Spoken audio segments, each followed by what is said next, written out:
At 5:01 a.m., the lead Russian motorcycle exploded. The rider behind it never even touched the brakes. At more than 120 km/h, there was no time. Within seconds, the narrow dirt road turned into chaos. Motorcycles skidded across the track. Riders tried to turn into the surrounding fields. Then the buzzing began, small machines dropping out of the sky. The Tunguska air defense crew tried to lock onto the targets. Their radar struggled to see them. They were too small, too low, too fast. By the time the operators understood what they were facing, the formation had already collapsed. Less than 6 minutes later, the entire assault unit had stopped moving. No artillery, no missiles, just a swarm of machines that cost less than $3,000. And that raises a much bigger question. If 20 drones can erase a fast assault unit in minutes, what happens when the next swarm isn't 20, but 200? At 4:46 a.m., on a muddy farming road in Ukraine's Zaporizhzhia region, a Russian assault unit accelerated out of a treine and onto a narrow dirt corridor between two burned-out farm fields.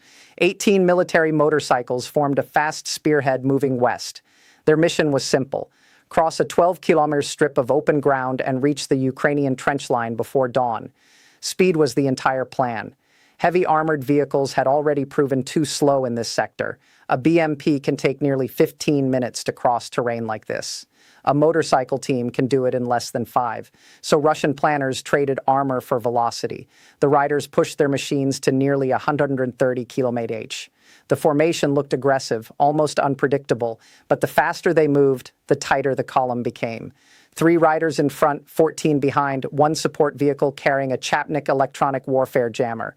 At the very back rolled a Tunguska air defense system. On paper, that combination looked untouchable. In reality, it created something else entirely, a perfectly visible target. From a distance, the Russian formation looked fast and aggressive, but speed came with a hidden cost. Motorcycle assault units cannot spread out the way armored vehicles can. They need a clear path. In this case, that path was a narrow farming track, barely 4 millimeters wide, that forced all 18 riders into a single corridor. The distance between bikes stayed tight, about 10 millimeters apart. At over 120 km/h, that spacing left almost no room for sudden turns or evasive moves. Military analysts call this a target corridor. Once the lead vehicle is blocked, everything behind it stacks up. And that corridor contains something even more dangerous than the riders themselves. Vehicle number 3 carried the Chapnik electronic warfare system. It was designed to jam drone signals within a radius of nearly 5 kilometers. But powerful jammers have a weakness. They emit strong electromagnetic energy. In field measurements, the Chapnik unit produced nearly 17 watts of radiation, far higher than the 1-watt radios used by the motorcycles. In simple terms, it glowed on the electronic spectrum, and anything that glows like that is easy to find. The Russian riders believed their biggest threat would be artillery or anti-tank missiles. Instead, the real danger was already above them. 21 FPV drones lifted off from a hidden launch point about 7 kilometers away. The entire swarm was built from commercial parts, carbon frames, hobby motors, and off-the-shelf cameras. The total cost of the swarm was roughly $2,800. For comparison, the Tunguska air defense vehicle protecting the convoy costs more than $15 million. On a modern battlefield, price no longer defines power. Each drone carried a small explosive charge weighing about 1.3 kilon, enough to destroy engines, fuel tanks, or exposed electronics. But the real advantage was not the explosives. It was the software guiding them. These drones were equipped with autonomous targeting systems. There was no central controller, no pilot guiding every movement. Each drone processed visual data from its onboard camera and thermal sensor. That meant something critical. Even if the Chapnik jammer blocked radio signals or GPS navigation, the drones would not fall from the sky. They could still see. They could still recognize vehicles. And more importantly, they could decide which target mattered most. At 4:57 a.m., the first Ukrainian drone reached the edge of the battlefield. It climbed to about 110 millimeters and began scanning the ground below. The onboard computer immediately started sorting shapes: motorcycles, heat signatures, metal frames moving through open terrain. Within less than 1 second, the system identified the entire Russian column.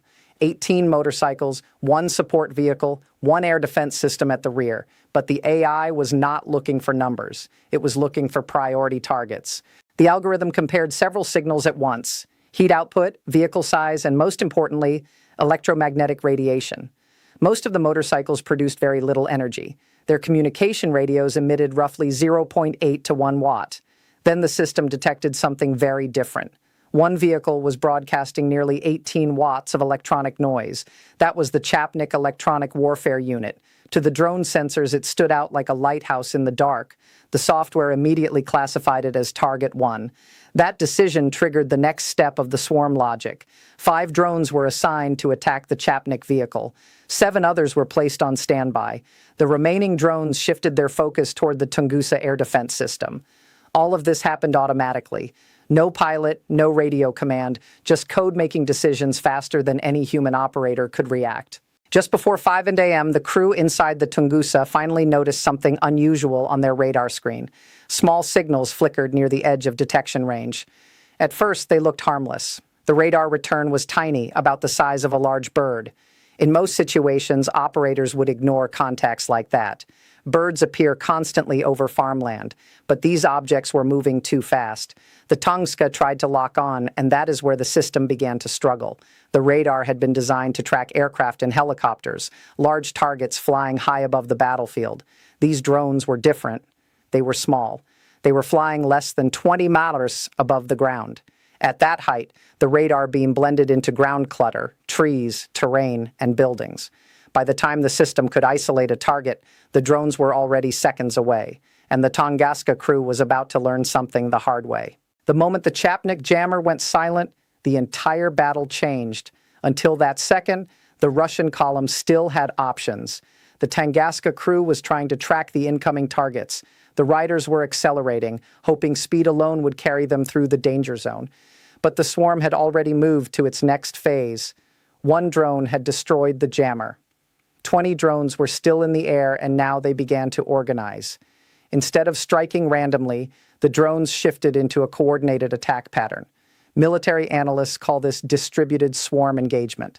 In simple terms, many small machines start behaving like a single predator. The remaining drones split into 3 attack layers. 6 drones climbed higher, rising to about 90 miles above the road. From there, they could see the entire convoy. Their role was simple: track every movement below. 7 drones drifted toward the flanks at around 40 meters, aligning with the middle of the Russian formation. The last 7 drones stayed low, flying less than 12 meters above the ground. They followed the dirt road itself, closing the distance from behind. Within seconds, the geometry of the battlefield shifted. Above the riders, drones were circling. On both sides, others were sliding into attack position, and behind the column, several machines were already racing along the road. The Russian riders were now trapped inside what analysts call a 3-axis kill zone. Once a unit enters that space, escape becomes extremely difficult. If the riders accelerated, they would run straight into the drones ahead. If they slowed down, the attackers behind would catch them. For the Russian column, speed had just become a trap, and the drones were tightening it. From above, the swarm no longer looked like separate machines. It moved more like a single predator circling its prey. Each drone constantly adjusted its position relative to the others, shifting altitude and speed dozens of times every second. To the riders below, the sky still looked empty. The only sound they heard was the roar of their engines tearing across the frozen ground. None of them realized that the machines above had already calculated their exact positions, their speed, and the precise moment to strike. By the time the first rider understood what was happening, the trap had already closed. At 5:01 a.m., the trap finally snapped shut. The Russian riders were still pushing forward when the first attack drone dove from above. It slammed into the lead motorcycle. The explosion was sharp and sudden. The bike spun sideways and crashed across the narrow dirt road. The rider behind had almost no time to react. At 120 km/h, a motorcycle needs more than 35 miles to stop on loose soil. There wasn't that much space. The second rider hit the wreck at full speed. Within seconds, the front of the column collapsed. What had been a fast spearhead suddenly became a blocked corridor. That was exactly what the drones needed.